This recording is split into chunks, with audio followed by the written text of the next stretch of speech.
আসসালামু আলাইকুম। হ্যাঁ ভাইয়া, কি খবর?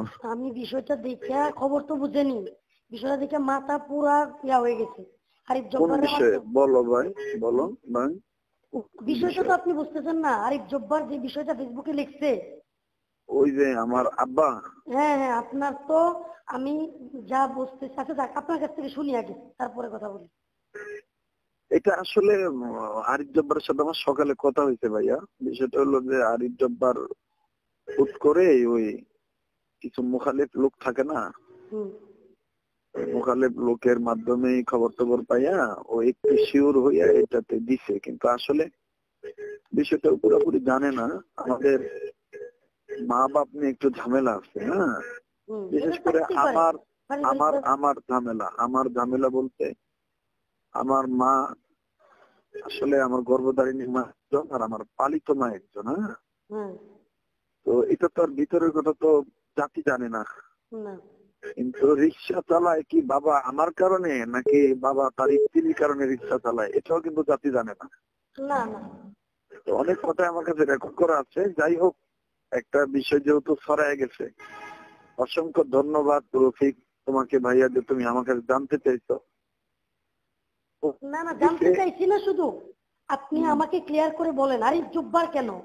আলহামদুলিল্লাহ আমরা ফেসবুকে বা অনলাইনে এতটুকু অ্যাক্টিভ, বা এত পরিমাণ আমাদের ফলোয়ার আছে, বা এমন কিছু পার্সন আছে যারা আমরা যখন এটা নিয়ে বলা শুরু করব, তখন এই বিষয়টা এরা দামাচাপা খেয়ে যাবে।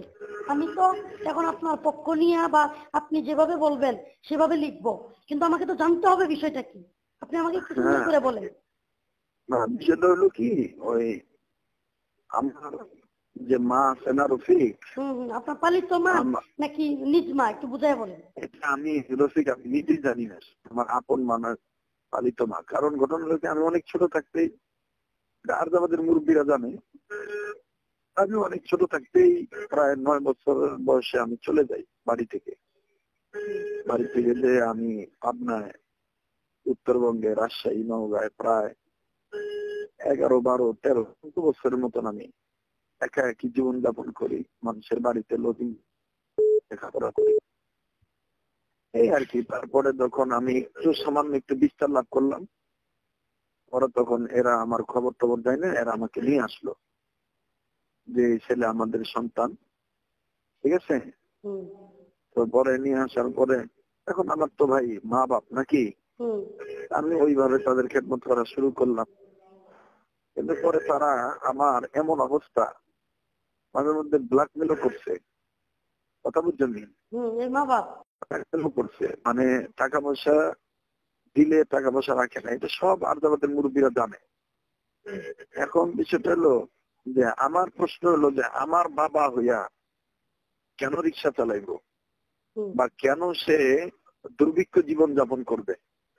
আল্লাহ কি আমাকে একসময় গরিব রাখছে, এখন কি আল্লাহ আমাকে টাকা পয়সা দেয় নাই? এটা আমি আমার বাবাকে নিয়ে সেপারেট হই, আলাদা হই, বাবা আমার কাছে থাকবে।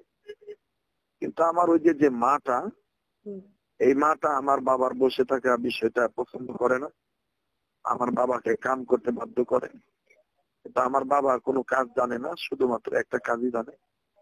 অর্থাৎ এটা তো রফিক, আমি তো এটা অনেক আগেই বয়ানে বলছি যে আমার বাবা রিক্সা চালা আমাকে মাদ্রাসা পড়াইছে, এটা কিন্তু আমার একরার করা আছে। কিন্তু তারপরে আমিও রিক্সা চালাইছি। এইটা নতুন করে একটা বিষয় নিয়ে এসে এইভাবে জাতির সামনে তুলে ধরা, না, এটা তো ভাই আপনি যেটা বয়ান করছেন আমি শুনছি নিজেও। আপনি নিজে রিক্সা চালাইছেন, আপনার রিক্সার ছবি দিয়াও ইউটিউবাররা ফেসবুকেও দিচ্ছে। তারপরে আমার এটাও একাধিক রেকর্ড আছে যে আমার আব্বা আমাকে রিক্সা চালায় মানুষ করছে, এটা আমার বলা আছে। আচ্ছা, রিক্সা চালায় মানুষ করা আর আপনি বর্তমান পরিস্থিতিতে, আপনার বা আমার বাবা বর্তমান পরিস্থিতিতে, আপনার আমার বাবা এখনো রিক্সা চালায়, দুটা কিন্তু এক হলো না। হ্যাঁ ঠিক আছে, কিন্তু এখন রিক্সা চালায় কেন, এই কেনটা তো আগে বুঝতে হবে, তাই না? এই কেনটা কিন্তু আমাদেরকে লিখতে হবে। আমাদেরকে আপনার পক্ষে সাপোর্ট করতে হলেও কেনটা আমাদের জানতে হবে এবং লিখতে হবে। এই কেনটা হলো, আমার ওই মা, উনি আমার বাবাকে বাধ্য করছে যে রিক্সা চালাইতে হবে তোমার, রিক্সা না চালাইলে আমি তোমার ঘরে থাকবো না। আর এদিক দিয়ে আমি আমার আব্বাকে শর্ত দিচ্ছি যে আপনি রিক্সা চালালে কিন্তু আমি আপনাকে আর কোনো খরচ দেব না, আপনার খরচ যা লাগে আপনি আমাকে বলবেন, শরীর বিধান অনুযায়ী আমি আপনার খরচ বহন করব, ঠিক আছে? কিন্তু আমার আব্বা একটু সরল মানুষ ভাই, আমার আব্বা খুবই সরল মানুষ। আমার আব্বা এই গিরিঙ্গিতে বুঝা উনি হুট করে স্ত্রীর সিদ্ধান্ত মেনে নিয়ে উনি রিক্সা চালাতে বাধ্য হয়। কিন্তু পরবর্তীতে আমি বারবার নিষেধ করি, এখন আমি টাকা দিলে আমার ওই মা গ্রহণ করবে না, কথা বুঝছেন? আমি টাকা দিলে আমার ওই বাবাকে প্রেশার দেয় যে আমি ওই ওর টাকা খাবো না, তোমার রিক্সা টাকাটা খাবো, কথাটা বুঝছো? এখন উনি আমার আপনার মা, আপনি টাকা দিলে আপনার বাবা গ্রহণ করবে না নাকি মা? মা ও, এখন আমার মায়ের এরকম একাধিক অনেক আচরণ আছে, যেই আচরণে আমরা মানে একদিন হারায় ফেলাইছি উনি আমার গর্ভধারিণী মা কিনা। হ্যাঁ, কারণ একজন গর্ভধারিণী মা হলে তো এই ধরনের করে না, অনেক অত্যাচার অনেক কিছুই করছে।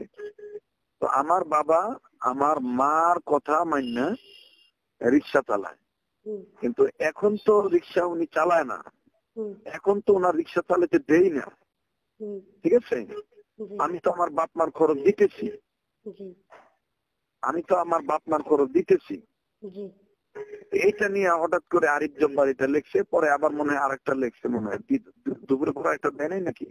আচ্ছা, দুপুর পরে দেয় না, কিন্তু কমেন্টে নিচে কমেন্ট বক্সে ওইটা লিখছে। আচ্ছা, আমি জানতে চাই আরিফ জব্বার আপনারে ফোন দিয়া নাকি এই বিষয়ে জানতে চাইছিল যে এই বিষয় সমাধান করেন, বা এই বিষয়ে আপনার বাবা এরকম রিক্সা চালাবে কেন, পরে আপনি নাকি তারে মূল্যায়ন করেন নাই, এটা সত্য?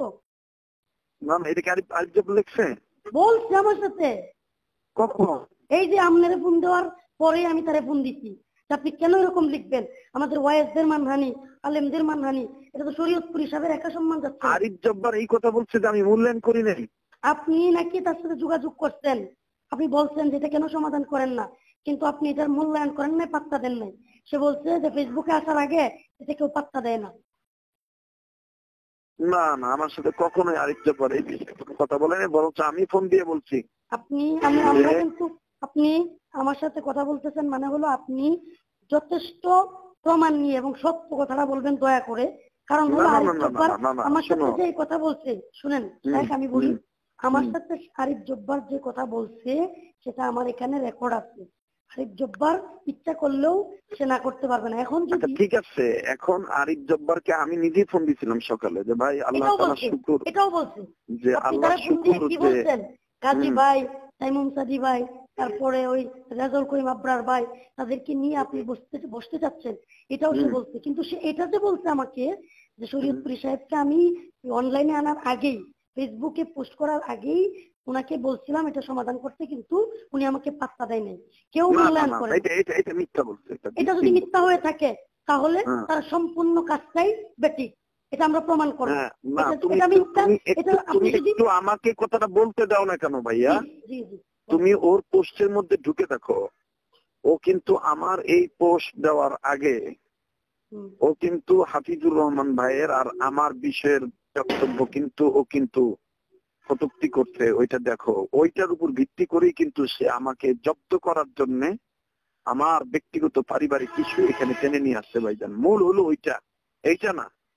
আচ্ছা, যদি তাই হয় তাহলে আরিফ জব্বার তো আর এমন প্রমাণ বার করতে পারবে না যেটা আপনাকে ফোন দিয়া বলছিল আগে, ফেসবুকে দেওয়ার আগে, যে আমি আপনার সাথে যোগাযোগ করছি। আরিফ জব্বার আমার সাথে কোনো ধরনের কোনো যোগাযোগ, আমি আরিফ জব্বারকে চিনি না। তাহলে এই কথা তো প্রমাণ হবে না যে আপনার সাথে আগের কথা এরকম রেকর্ড কোনো কিছু পাবে না তো? না, অসম্ভব। ইনশাআল্লাহ তাইলে একদিন থাকেন আরিফ জব্বার যে কাজ, আমি বরঞ্চ আরিফ জব্বারকে এইটা বলছি আজকে ফোন দিয়া যে ভাইয়া আপনি যে পোস্টার দিলেন, আপনি তো আমাকে একটু জিজ্ঞেস করতে পারতেন আসলে বিষয়টা কি। তখন আরিফ জব্বার বলতেছে যে আমি তো সবটাই তো জেনেই তো আমি এটা পোস্ট দিচ্ছি। আমি কই, এটা তো আপনি এক পক্ষের খবর শুনছেন, আর এক পক্ষ তো আমাকে তো নিয়ে আপনি লিখছেন, আপনি আমার সাথে একটু বসবেন না, আমার সাথে একটু জিজ্ঞেস করবেন না। পরে সাইমুম সাদি ভাইয়ের কাছে ফোন দেওয়ার পরে সাইমুম সাদি ভাই বলছে যে ওরে নিয়ে আমরা বসতেছি, ঘটনাটা যতটুকু সত্য ততটুকু না দিয়ে এইভাবে দেওয়াটা ঠিক হয় নাই। এখন তো মানুষ বাজে কমেন্ট করবে, যা হোক ভাই, আমার তকদিরে যা ছিল, আমার ওই নারায়ণগঞ্জে বক্তব্য দেওয়ার কারণেই আজকে আমার জাতির কাছে এইভাবে কলঙ্কিত করা হইতেছে। জি না ভাই, আমি ভাই ভাই মাথা পেতে নিচ্ছি। প্লিজ জি প্লিজ ভাই, জি আমি একটা জি সান্ত্বনা দিই, আপনার সান্ত্বনা না, জি এটাই সত্য।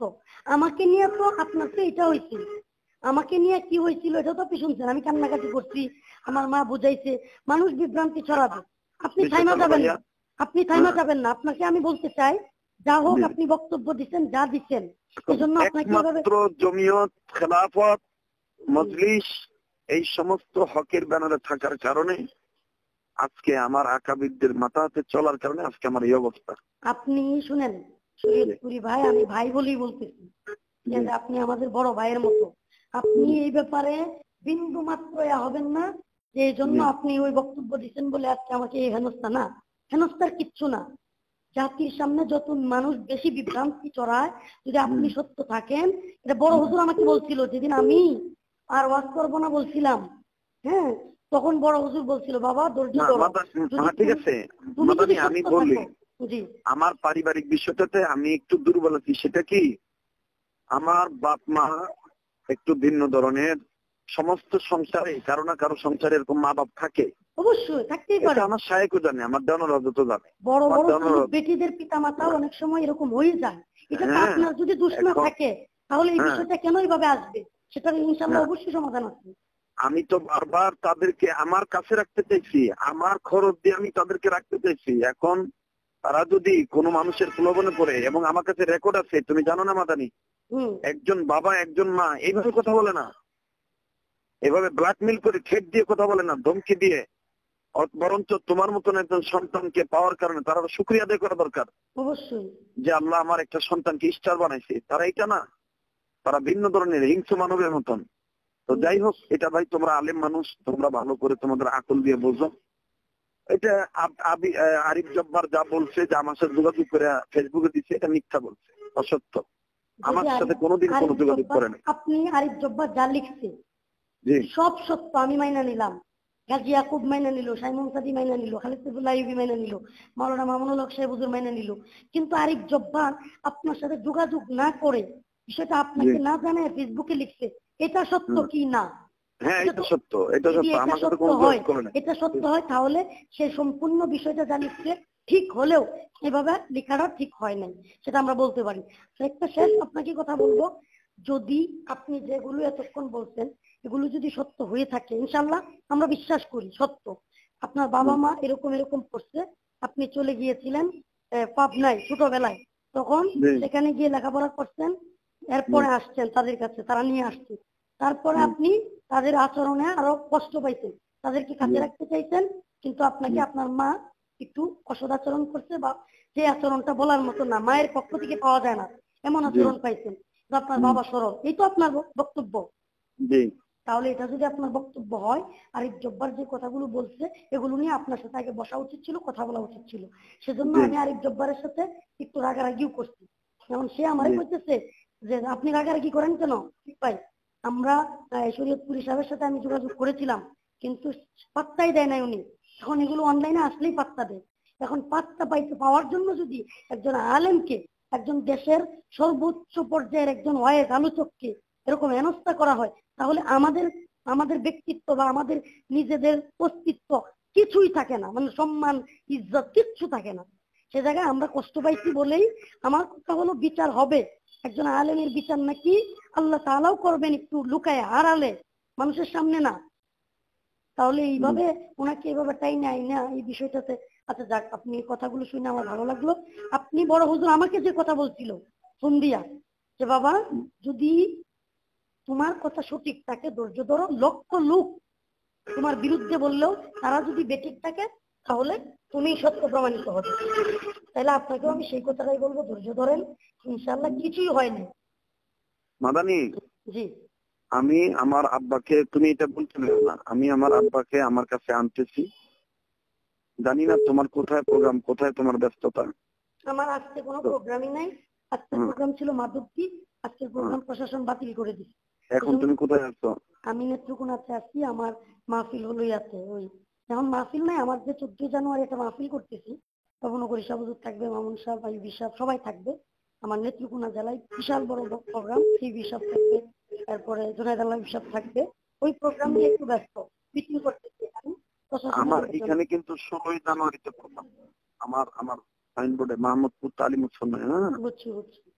এটা কিন্তু সমস্ত পীর মাসায়েখ থাকবে, বড়রাও থাকবে। তো তুমিও দাওয়াত গ্রহণ করো, যে লেখা রাখো, আমি আচ্ছা এখানে ঘন্টাখানিক বক্তব্য দিও। আমি আমি একবার সকাল 9টা বাজে বয়ান করবে ইয়ামি মাহমুদ, তারপরে 10টা বাজে খোরশেদ আলম কাসেমি। অনেক খুশি হয়েছি আপনি যে আমার ফোনটা ব্যাক করছেন, আমি ফোনটা দিতে আপনি যে বুঝছেন আমি যে এই বিষয়টা জানার জন্য ফোন দিছি, খুব খুশি হয়েছি, এরপরে ভালো দেখো লাগছে। আর আমার কথা হলো আমার কাছে আপনার কাছ থেকে জানতে হবে, কিন্তু আপনি দেখো না, দেখো আমার আখলাক সম্বন্ধ নিয়ে এখন ফেসবুকে তারা অনেক অনেক লিখতেছে। তাই লিখুক, আমরাও লিখছি, আমি নিজেও লিখছি। এই বক্তা সাহেব যদি এটা করে থাকে, ঘটনা সত্য হয়, তাহলে আমরা নিজেরাও, আমিও লিখছি যে কঠিন বিচার হবে বা এমন মানে পদক্ষেপ নিব, এটা আমিও লিখছি কষ্ট পায়া। কিন্তু কারো কিছু থাকবে না যদি আপনার কথাগুলো সত্য হয়। আরো আল্লাহ তাআলা আপনার নাকাম আরো বাড়ায় দিবে ইনশাআল্লাহ। ঠিক আছে, দোয়া চাই না ভাই। আচ্ছা, দোয়া চাই। আসসালামু আলাইকুম।